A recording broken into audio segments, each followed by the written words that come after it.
So after a grueling 10 match days and almost 2 years of qualification, we finally know all 9 teams that will directly qualify to the World Cup from the CAF region. Tunisia, Egypt, Algeria, Cabo Verde, Morocco, South Africa, Ivory Coast, Ghana, and Senegal have all qualified to the World Cup. So congrats to all those nations out there. And in today's video, we're going to talk about Ivory Coast qualifying to the World Cup, Ghana qualifying to the World Cup, Senegal qualifying to the World Cup. So mostly this video is going to focus on those 3 teams that secured their qualification yesterday. And then we're going to talk about the upcoming playoffs and what they could mean. And obviously a little segment on Victor Osimhen because the dude was absolutely clutch yesterday. So if you people like CAF videos and talking all things World Cup qualifying, consider subscribing to the channel and hit the like button. But let's begin with the video and first talk about Ivory Coast, the reigning, defending AFCON champions after their unbelievable AFCON run and winning the AFCON. They've now qualified to their first World Cup since 2014, and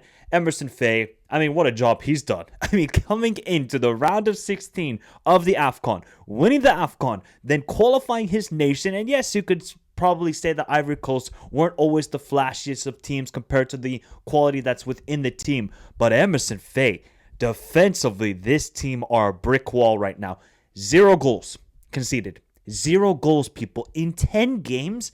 Do you know how unbelievable of a stat that is? And we already know the sort of players they got. Singo, Kuzunu, and Dika. I mean, their defense is so rock solid. Then they have guys like Sangare, Kessie, Tufofana in the midfield. So they have such a solid base. And then you look at the attack with Diallo, Adingra. This kid, by the way, Yan Diomande, 18 years old. This guy looks special. Unreal sort of player. They're just missing a striker, but I think for Ivory Coast, they've never progressed out of the group stage of the World Cup. 2006 was their debut time. 2010, they were in a group of death with Brazil and Portugal. And 2014, that's the one that really stings against Greece. But I think for Ivory Coast, the goal should be to make it out of the group stage. They are a good enough team. They are reigning defending AFCON champions. We'll see what they do in the AFCON later this year. But with the amount of quality this team has, like guys like Adingra are going to come off the bench. Yeah, Simon Adingra maybe isn't that same player with the hype he had about 2 years ago, but still Adingra. You still got Nicolas Pepe. You have an experienced team mixed in with the quality of the youngsters. So I think for Ivory Coast, they are going to be a difficult team to play against. They're not going to be flashy. I think they're going to try and keep it 1-0 sort of scoreline, keep it a 2-0 sort of scoreline within the game, but they are going to be a difficult team. So if I'm any team around the world, kind of similar to Paraguay, I really do not want to play the Ivory Coast right now. And I think they still have a couple levels to get even better. When you just look at the team on paper and when you watch them play, it's very frustrating to watch them play because in possession, they're a little bit sluggish. They look very one-dimensional. They're just very much hoping and praying of Nicolas Pepe creating some magic. But now with Yan Diomande, who came into the team yesterday, I mean, wow, he had a standout window for me. So let's see how they progress heading into the World Cup, but very excited to see Ivory Coast back at the World Cup for the first time since 2014. And then Senegal qualified for their 3rd straight World Cup, 2018, 2022, and now 2026. Obviously, they qualified for the first time around in 2002. And I'm telling you right now, with the way this team are playing, with Papa Thiaw as the manager, I'm expecting a special World Cup from this team. I'm not saying quarterfinal like they did in 2002, but Senegal, these guys are balling out right now. Do not sleep on them. Maybe they've had a little bit of a downward spiral since winning the AFCON of 2021. Yeah, the 2022 World Cup went pretty well, considering that there wasn't Sadio Mane involved in the team. But you look at the talent right now on this side, and when you watch them play, they're getting better. They have much better flow within their play. They're always dangerous when having possession of the ball. I think if you're Senegalese, you should have high expectations of this side. And they need to have a good AFCON run after going out of the round of 16 last time around. But Pape Matar Sarr, and I don't think Lamine Camara was even starting yesterday for Senegal. Those guys are not even in the lineup. And that's how good this Senegalese side are. Assane Diao, he's injured for Como. I mean, you really have to look at them right now, Senegal, and say, if they can stay healthy and if they can keep progressing with the way they are playing, I'm really excited for this Senegalese side. Honestly, I think this is the most talented team they may ever have. Because of the experience they have with Sadio Mane, Koulibaly, to the youngsters, Ndia, to obviously Nico Jackson, to Pape Matar Sarr, to Malik Diouf, the left back. I think this is a really special time for Senegal, and there should be expectations. There has to be expectations, I think, from Senegalese people to African people of saying, you guys are this talented. You can go toe-to-toe with most teams around the world. Why not? Why not? This is a special Senegal team. And, they didn't really start off these qualifiers, I think, the greatest. But once they got into the flow and when they were 2-0 down against DR Congo and Kinshasa, that really mentally tested this team. But you know what this team showed? That they are the big game merchants. When it's a big game, Senegal have risen to the challenge the last couple of years. And that's what I love about Senegal. They're not shy of the moment. Some other teams that would get shy of the moment, they would just crumble like a cookie. But Senegal, they roar like lions. And that's when they got that comeback victory in Kinshasa, a very difficult ground to go to. Special, man. Absolutely special. And Sadio Mane didn't even play his best game there. But then when the qualification was on the line against Mauritania, who showed up?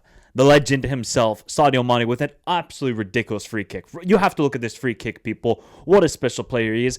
But Senegal on paper, and with the way they are playing, if they can just continue this, when I'm going to talk about them in the World Cup preview next year heading into the World Cup, Senegal, I'm loving it. I'm loving it. I'm going to buy the kit. I just love this team because they got the ballers. They can be a defensively sound team with the experience of Koulibaly. Then they have so much flair going forward. And you see how they can attack down the middle. They can attack down the wings because both their fullbacks are very attacking minded. So I'm having high hopes for them, but I don't want to go too crazy with the hopes right now. But yeah, congrats to Senegal. They qualify for another World Cup.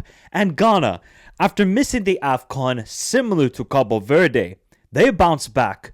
Otodoy bounced back, and they qualify to another World Cup. Back-to-back World Cups. So shout out to every Ghanaian out there. I actually think this has been a very good campaign for Ghana. Yes, they had that little bit of a fumble away to Chad, and I mean, that game was despicable from Ghanaians' perspective. But overall, through these qualifiers, when there's been a little bit of question marks about Ghana, or how they're going to do, away to Madagascar, even though the game was in a neutral venue, they won 3-0. Okay, what are they going to do against Mali at home when they have to win the game? They win 1-0. Okay, what are they going to do at home or going away to Central African Republic, even though that was a neutral game as well? They win 5-0. So every time Ghana have been questioned through these qualifiers, they have bounced back. And Otodoy, we can have question marks about him. Maybe people will call him the Ghanaian Southgate, but, he's done well tactically, I would say. When he had to play a back five against Madagascar, completely nullified them, and they just were deadly on set pieces. You know how we talk about Arsenal, our set piece FC? Oh no, Ghana are set piece FC national team version, because they are OP from free kicks and corners. Every corner and free kick, it seems like Ghana are threatening to score a goal. And we haven't even talked about the talent on this team and the way they bounce back, and I think that's a hallmark of a good team, that there were so much question marks. Even I made a video on talking about what's next for Ghana. Should they sack Otodoy? Are these players too overrated? And I think there should have been those question marks after missing the AFCON. Whenever Ghana or any powerhouse nation in Africa miss a AFCON, there should be heavy question marks. But the players bounced back, Otodoy bounced back, and a legend himself, or you want to call him a legend, Jordan Ayew, I mean, he had an unreal campaign, people. We can have question marks and saying, why is he still around the national team? But Jordan Ayew was an assist god and a goal-scoring god throughout these qualifiers. Same with Kudus. The one player I'm a little bit like, okay, you didn't have a great campaign was Semenyo, considering how well he's been playing with Bournemouth. So he needs to just translate that form he shows for Bournemouth to the national team. And I think Ghana I don't think Ghana are going to go super far at the World Cup, because maybe they're papering over the cracks of maybe still poor management from Otodoy, that this team could still be playing a lot better with the attacking talent they have. But I always love to see Ghana at the World Cup. I think for players like Kudus, Semenyo, these sort of guys, they deserve to play at the World Cup. Do not, if you're Ghana, you're seeing this Eddie Nketiah guy, don't ever think about calling him up. He wants to be that guy who's late to the school project, who only shows up to the presentation just to collect the points, just to collect the grade. No. Eddie Nketiah, where were you doing the research? Where were you reading the books? Where were you trying to use ChatGPT? Get out of here. Don't call up Eddie Nketiah if you're the Ghanaian national team. Stick with these players. I think that would be despicable from the FA. I don't care if Eddie Nketiah now says, I feel Ghanaian, like he's Infantino.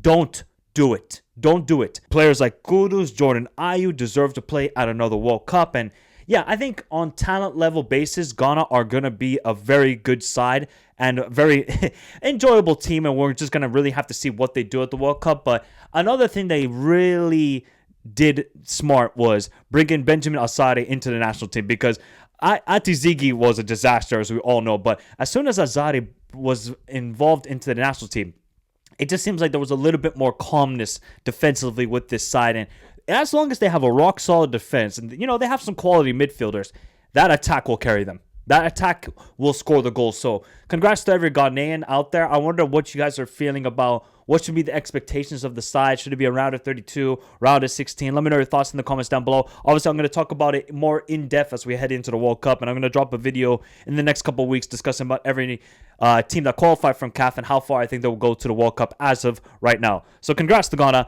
And then let's get to the playoffs, people. So now we have found out the 4 teams that advance to another round. It's just going to be so grueling for these teams. Whichever team qualifies, and hopefully one of them do qualify, because I think they all deserve it, it is going to be a monumental sort of mental and physical battle to get to the World Cup. Just quickly before we get to those 4 teams, Victor Osimhen, stand out. Stand up, take a round around the field, and adore, and take in all the glory, because what Victor Osimhen did to save the Super Eagles and their World Cup dreams is admirable. It's absolutely that. He deserves a statue immediately, because always he gets questioned. Always. It's never about the management. Oh, it's Victor Osimhen. Can he do it? He can do it for Napoli. He can do it for Galatasaray. Can he do it for the Super Eagles? The guy showed up with 6 goals this qualifiers. 6 goals. And he didn't even play every single game. Victor Osimhen had to do what he had to do yesterday. He knew, okay, ain't nobody else going to get goals in this team's. Who? Adams? Even though Adams did score against Lesotho, but Adams, no. Moses Simon, you're not that same guy anymore. Chukwueze, okay, you might be assist god. Adamal Lukman is suspended.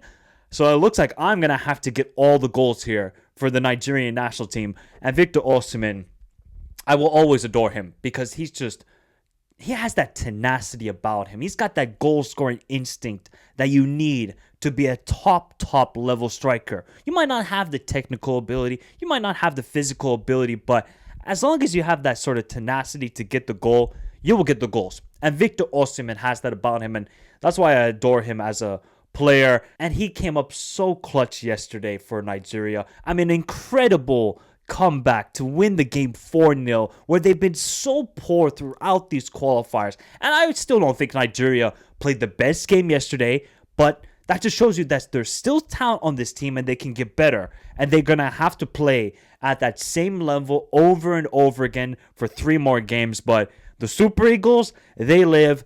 And poor old Burkina Faso. I mean, these guys must be questioning life right now. Because how on earth did they not qualify to the next round of the CAF World Cup qualifiers? Because they missed out on 1 goal conceded more. Can you imagine how irritating and how... You see, there was like celebrations in the Burkina Faso changing room. They thought they did it. They thought it was over. They thought, oh my God, we qualified to the next round. At least we got a chance here. We're the Stallions. We are marching on to the next round. And then Nigeria, they ruined their hopes. And Nigeria will now advance to the next round alongside Cameroon, alongside DR Congo, and alongside Gabon. So how this is going to work is, according to the FIFA rankings of October, they're going to be dropped in a couple weeks' time. But I don't think there's going to be major changes within the FIFA rankings. So the matchups right now would be Nigeria versus Gabon and Cameroon versus DR Congo. And if I look at those matchups, and obviously I'm going to drop a whole individual video who I think will win the second round and advance to the Intercontinental Playoffs. But just my initial thoughts and initial reaction is this has to be either one of DR Congo, Gabon, or Nigeria. Cameroon are a mess, guys. This team are a mess. Look at Samuel Eto'o. He's beefing with the crowd. It's like this. It's like Unk has gone mad. Eto'o has gone mad right now. And I love the player. The greatest African player of all time for me. The greatest. But he is acting crazy. They have no continuity. They have no tactics on the field. The stars are not showing. So I think this is really in favor of Nigeria, DR Congo, and Gabon. Now, it is very difficult to predict which one of those 3 teams will advance, because Gabon are just... These guys are goal-scoring merchants right now.